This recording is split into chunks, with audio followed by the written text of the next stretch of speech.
So my name is Palak Trivedi. So I was a trainee here, and I'm now a consultant. Fortunate to be a consultant here, and I'm currently the chief investigator for UK PSC, together with Martine and Dr. Trivedi, who's the chair of our steering committee. We drive PSC research in the UK, and I also sit on the panel of the international PSC study group, predominantly trying to drive transplant-related research in that field, as well as a UK group of autoimmune disease. So wearing many hats around the research side of things. So we will talk about research in the second half of the day, but following on from James, I just want to talk not just about blood tests, but about some of the investigations that James has alluded to, your colonoscopy, your MRCP, your ERCP. What do we do? Why do we do them? What are we looking for? Blood tests, yes, we are interested predominantly in how your liver looks, how it's working, and whether things are progressing or staying the same. The imaging tests we'll talk about, ultrasound scans, MRI scans, and FibroScans have already been mentioned. And I'll also talk about the more invasive side of things, endoscopies, both from the top end, the ones that look into your bile ducts, the middle, as well as the lower in the colonoscopy, and talk about when do we do liver biopsy and why do we do it.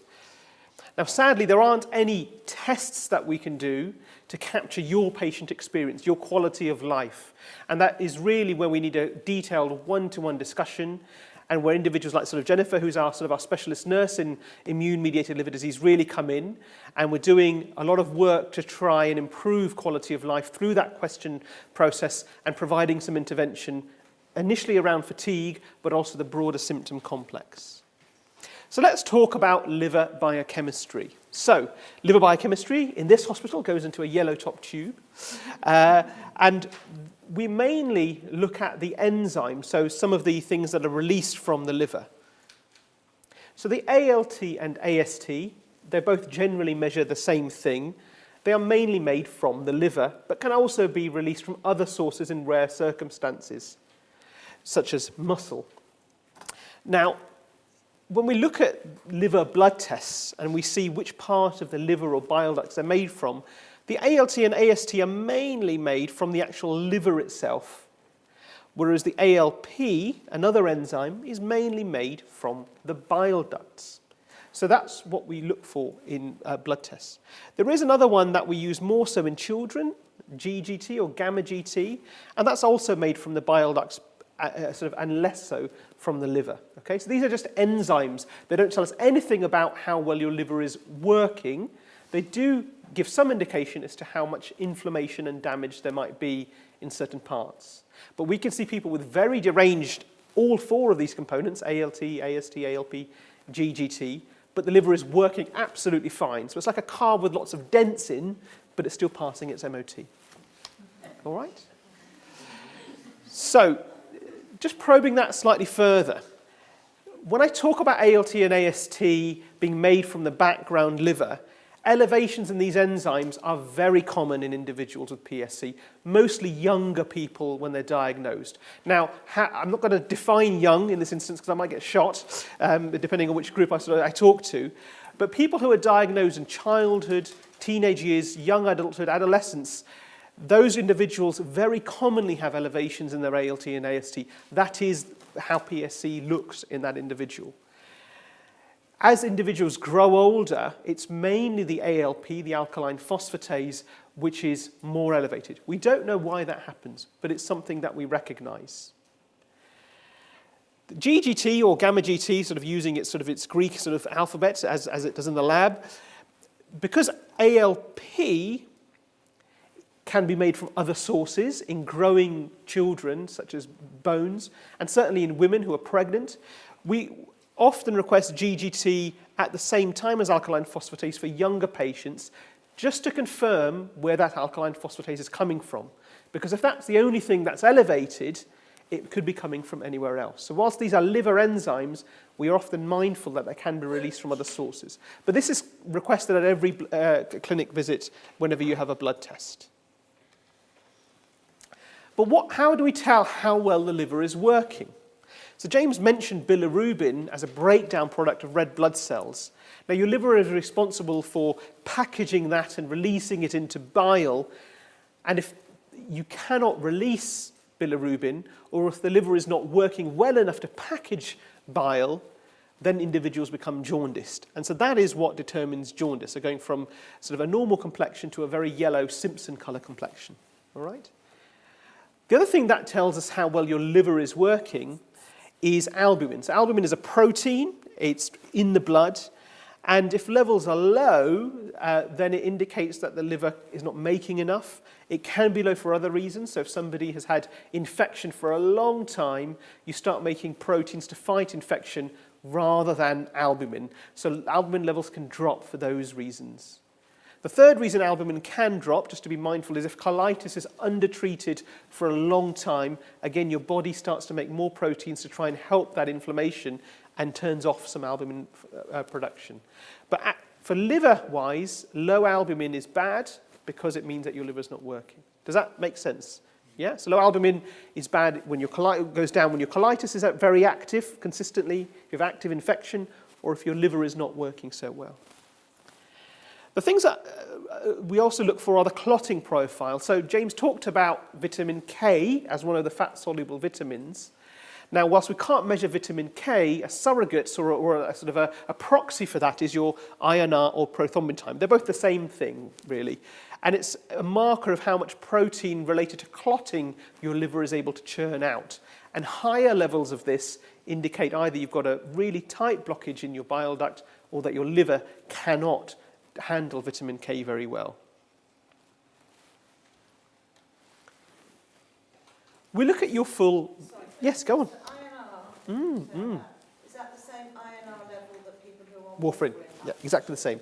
Because so warfarin, for those of you who may not know, is an anti-clotting product, and we use it to inhibit your liver handling vitamin K. So people who've got very sticky blood, who need to have their blood thin, we actually target this with drugs. This is not related to PSC specifically, it's just in other realms of medicine, we interfere with this pathway to make the blood thinner. But if it's abnormal and you're not on warfarin, it tells us that your liver may not be working so well. So aspirin, that thing helps with the bile duct, is it? Yeah, so aspirin doesn't interfere with this pathway, but I'll come on to aspirin in a moment, yeah? Yeah, so when your blood clots, it needs proteins to clot, and it needs a certain cell type to clot. Warfarin tackles the protein side of things. Aspirin, which Ashley mentioned, tackles with the cell side of things. But I'll come on to that in a moment. Yes? Slight side issue. Is there not a thought that warfarin and clotting issues might be linked to the colitis? So I'll come on to that as well. Yeah, we'll come on to that. We will come on to that. We are coming to that. Is the INR already measured as all the others, the LFTs, the LFT, all that? INR, is that always measured, or only if you feel it needs to be measured? So in our liver clinics, we always measure INR. Okay. It's a different tick box to liver. So if someone just ticks the liver box, it won't be measured. But we don't think it's too much to tick an extra box. So. Okay.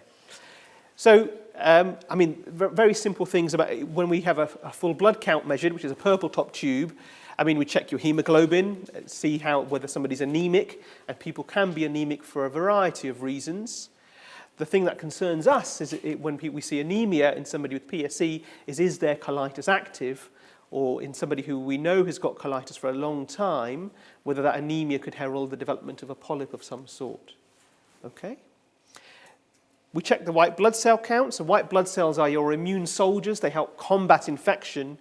And people who've got active colitis or active infection in their bile ducts, the white cell counts can become elevated.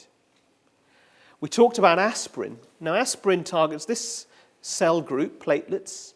Now, you need these cells to form clots together with the proteins that the liver churns out. And so the cells and the proteins all cross-link and make a tight barrier. If we have high levels, it again indicates inflammation. But there are circumstances where platelets can fall and other cell types, such as your hemoglobin in your red blood cells and your white cells, can fall. And that's often a hallmark of very advanced liver disease, where all the cell types fall. Okay?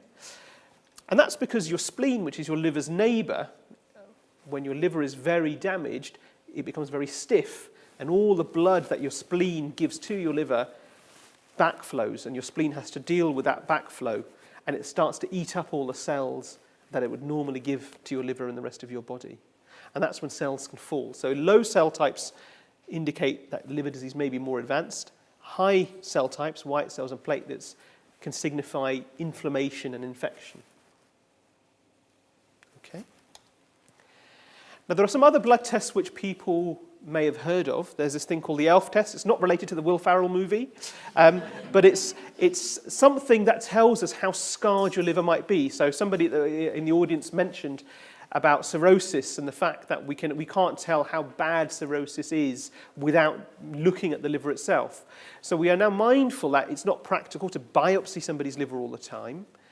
We can use a FibroScan, but there is a blood test that's been developed which looks at markers of scarring, and that's called the ELF test. It stands for Enhanced Liver Fibrosis Test. It's not routine NHS practice to do it. It's not routine practice anywhere else in the world. It's mainly as a research tool. But there are some centres which do measure ELF tests when they don't have access to FibroScans to see if the probability of somebody having scarring. Immunoglobulins are another protein in the blood that's responsible for fighting infection. And we recognise PSC as an autoimmune condition where your body's immune system, for whatever reason, turns in on itself and starts to attack the bile ducts in the liver. Now, part of that immune process involves these cell types, immunoglobulins.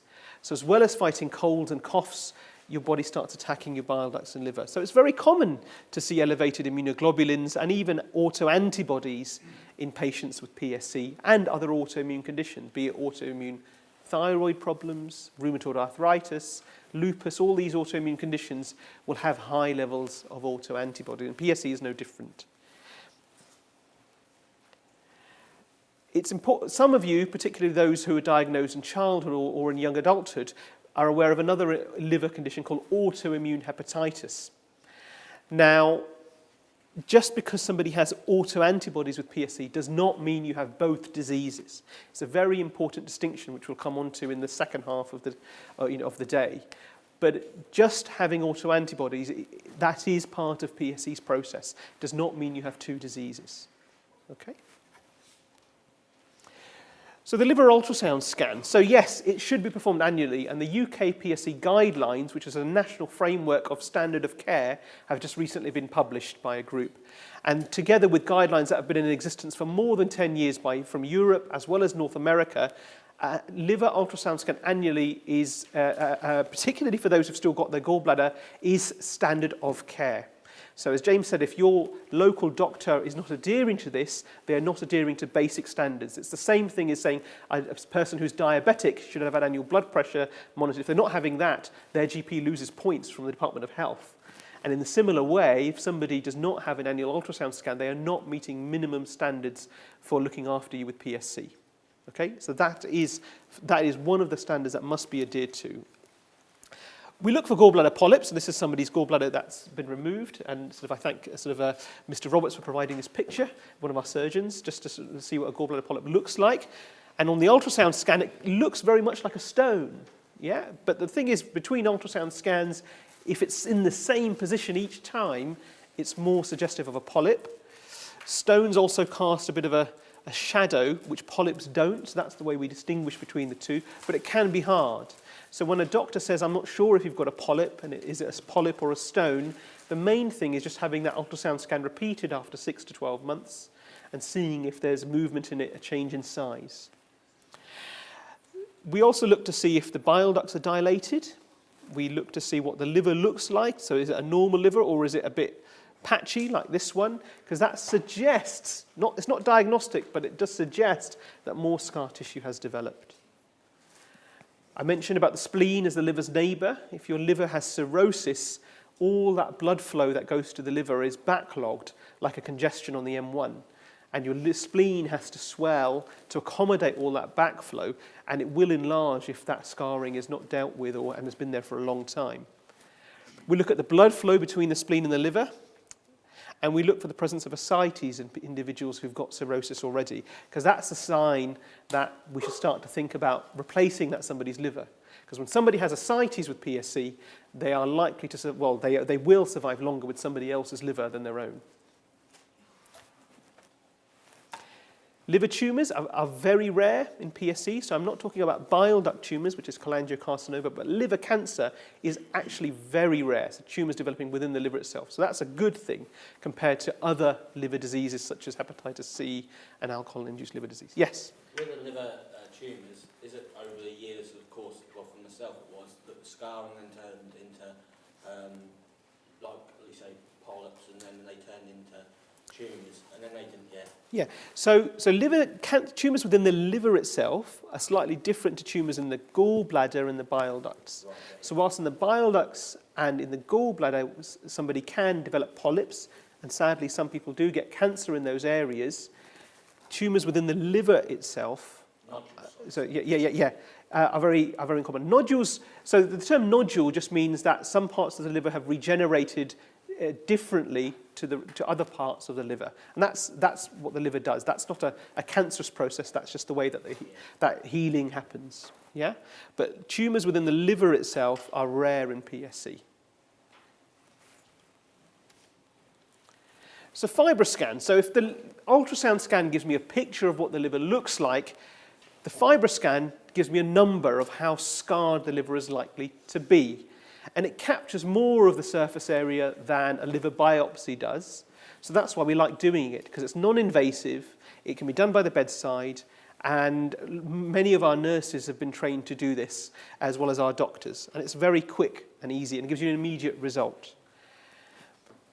What we shouldn't ask this machine to do is tell you something about your liver disease at that point in time. It's the change in value from 1 year to the next means more than an isolated reading.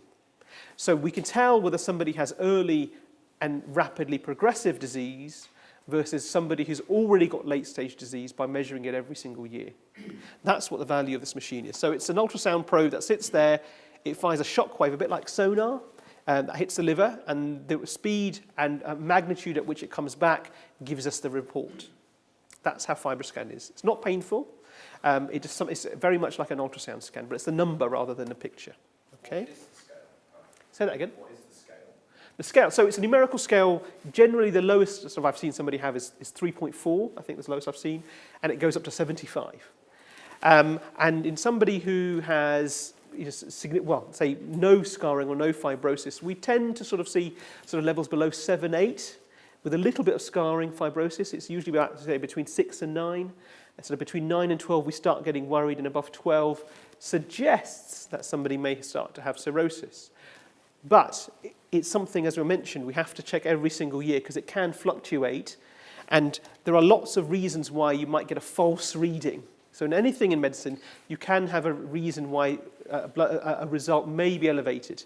And in PSC, if you've got active cholangitis, active infection in your bile ducts, if you've got a blockage that's not been dealt with, and certainly if you've got colitis that's active, all those three things, or any of those three things, can cause your FibroScore reading to be elevated without you actually having cirrhosis.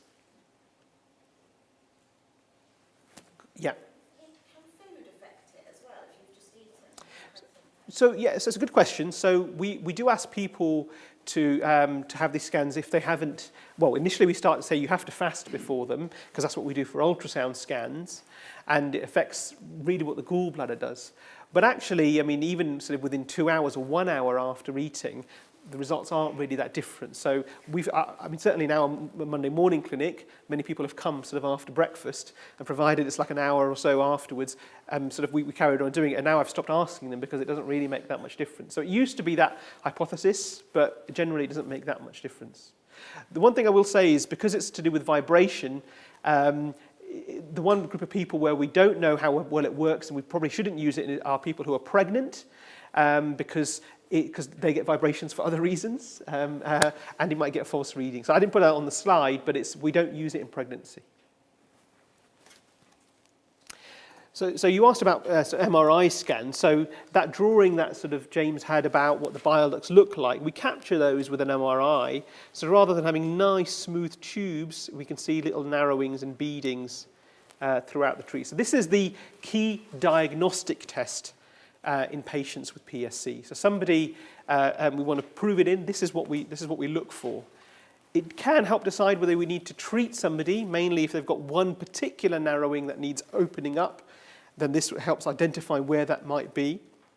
But most people have beading and narrowing in more than one area rather than just one point. So in that group of individuals, it's we can't open up every single narrowing, sadly. The question arises that can we use this as this diagnostic test to monitor disease progression, so to see how the strictures change from one year to the next to the next. When you show a picture of anything to any human being, to two different people, you'll get different viewpoints.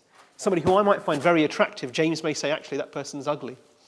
And the same thing goes with an MRI scan. You may show something, an MRI scan, to one individual, and they say, actually, I think that that these segments are affected. And the next year, if somebody else reports it, they may say, actually, I think that's within normal range. So there is variability between MRI reporting. And so now, as a group of individuals, we're trying to homogenize, trying to have a uniform, quantitative way of describing what we see. So we all report the same thing, because nobody can argue that that 1 meter is different to 1 meter. And so if we can quantify what we see rather than just describe what we see in qualitative terms, that will be a big step forward. So there'll be no issue about has somebody got PSC or have they not. And I think that will be a big step forward for those uncertain cases. Right, so let's talk about endoscopy. So I'm going to talk about endoscopy, the top, the middle, and the bottom. So the upper end of endoscopy, or gastroscopy or OGD, it's known by many, many different things. This is what it will look like in a normal individual. When somebody has cirrhosis and the blood flow through the liver becomes a problem, they start to develop blood vessels that swell in different parts of their gut. And we get very concerned about blood vessels in the top part, the esophagus. And some of you may have undergone an endoscopy. And this is what it looks like in somebody who's got advanced cirrhosis. So these swollen blood vessels develop. And you can clearly see, even from the back of the room, that there's a difference between these two. These channels or columns are called varices. And we worry about them because they're very thin and they can bleed. So when somebody has cirrhosis, the reason that we request an endoscopy, or we might request one, is to look for these things, because we can prevent them bleeding, prevent a major complication. And that's been a real advance in the last 10, 20 years of liver medicine, because this used to be a fatal consequence when people would bleed. But now we can intervene with them and prevent them bleeding. And that's a real big advance in liver medicine. It's not a nice test to undergo. I've undergone one. It's not pleasant. I appreciate that. So I have full empathy for anybody who undergoes these. So ERCP. So this is an endoscope, but looks into the bile duct. So it goes slightly further than the previous one. And historically, we used to use this before MRI sort of came on the scene, and we would inject dye to look where how PSCs, to diagnose it, and which parts of the bile ducts and liver it affects. If you've got a blockage and you inject dye in there, and then that dye can't come out, that's a problem, which is why we don't use it as a diagnostic test in this country. There are some countries who still use it. We don't here. We've gone in favour of MRI scan. So it's only used as a treatment for those who've got single point narrowings that we think if we intervene in that area and the rest of the bile ducts are fine, then their prognosis is going to be good. So it's only used for treatment in a small select proportion.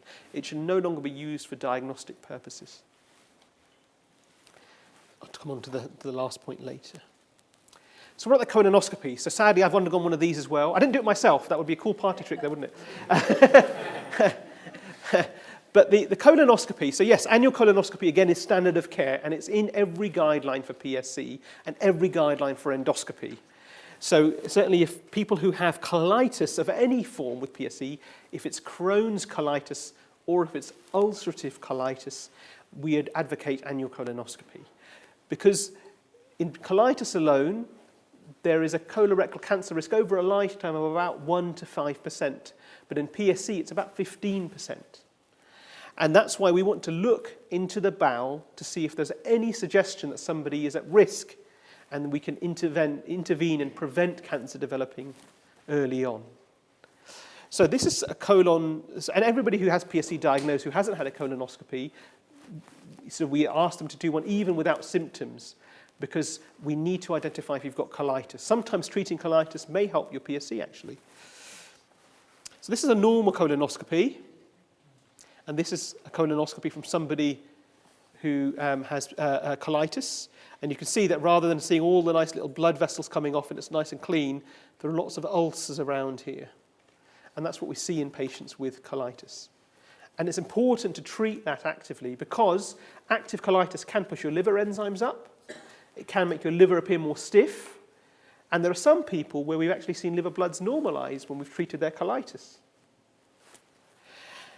And if you've got any colitis of any form, as I said with PSC, we do ask you to have it every year. We don't know if you haven't got colitis diagnosed, how often we should repeat it. We tend to suggest every 4 or 5 years, or if you develop symptoms, slightly sooner, but that's not driven by good evidence. We don't know when we should repeat it. The thing about blood tests was mentioned earlier on about stool tests, fecal calprotectin. Now that's a protein that's released by inflamed bowel. But it's mainly the lower end of the bowel that releases it. So people who've got inflammation higher up, and even actually people who've got PSC and got inflammation in their bile ducts, they can release this calprotectin because your bile ducts and bowel are made from the same thing. When you're in your mother's wombs, then your bile ducts and your liver are actually one thing, and then they grow and separate out and grow apart. So your bile ducts actually make your calprotectin. So we've seen elevated stool inflammatory markers with a normal colonoscopy because it's all from the bile ducts. But I've also seen people who've got inflammation on one side of their bowel only who don't push their markers of inflammation up. So we do not advise fecal calprotectin monitoring in stool as an exclusion criteria for doing a colonoscopy. Can I ask, what surveillance do you recommend post-transplant? Same, exactly the same. So the risk of colorectal cancer, sadly, doesn't go down with transplantation. We're trying to do some research to tailor who needs more intense surveillance and who doesn't need surveillance so much, because the burden of inflammation, how long you've had colitis, and age all have some impact. And so that's some body of work that we're trying to put together, as well as with some biomarkers to say who's at higher risk and who's at lower risk. Because after transplantation, some people are at much higher risk and some people the risk drops dramatically. But we haven't quite cracked how often we should do it. So at the moment, the guidance is exactly the same. So last thing, what about liver biopsy?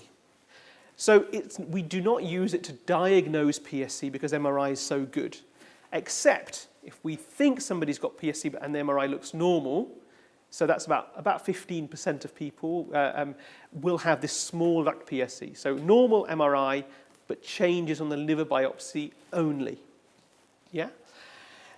Sometimes if there is real diagnostic doubt, particularly if somebody's got started off with one disease label and then somebody else says, actually, I think this is PSC, in those circumstances, we do go for liver biopsy. But it's rare to have this done in clinical practice. It is, however, used in lots of clinical trials, which we'll talk about at the end of the day. But at the moment, we reserve this in cases where we're not really sure whether somebody's got PSC or not. It's not routine standard practice. Good. Any questions about those things? And or anyone want me to go through things in more detail? Yeah. You mentioned about ERCP. Yes. That's a scope that goes into the bile. Yes. How far in could it go? So the scope itself sits just at the end of the bile duct in ERCP. And what we tend to do, we can either we inject some contrast or a small wire into the bile duct itself. So the scope itself doesn't tend to go in. Now there are some slightly more advanced bits of kit where you've got a scope within a scope, and it's a bit like Alien. The telescope goes inside the bile duct and looks. It is very novel and unique. We have still to sort of try and find how useful it is in patient PSC, but the scope itself just sits at on the end, and then we put the wire in and inject the dye in to see how it all lights up. Good. Any other questions? Yeah.